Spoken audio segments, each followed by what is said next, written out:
At 8:46 p.m., a dangerous snow squall was located along a line extending from nearly to 6 miles south. Holy crap! Moving east at 35 miles per hour. Hazard near whiteout conditions. Zero visibility in heavy snow and blowing snow.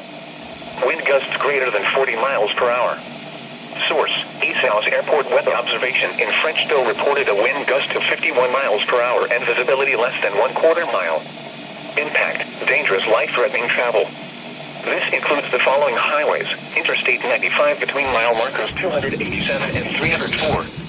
Highway 1 between Holton and Van Buren.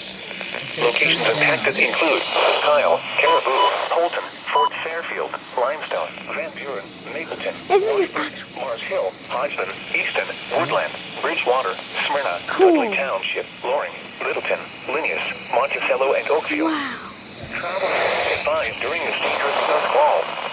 Rapid visibility reduction and potentially icy roads are likely to lead to incidents. Consider delaying travel until the squall passes your location. If traveling, pull off to a safe location and turn your headlights on. Imagine this is a doubleheader. Here are the 8 p.m. weather observations. In Caribou, light snow and fog were reported, reducing the visibility to 1 mile. The temperature was 29 degrees. In Prescott, light snow An and fog were advisory. reported. Wow, no school tomorrow, boys. The dew point was 28. No and the school relative tomorrow. humidity was 93%. The wind was northwest at 18 miles an hour, gusting to 35.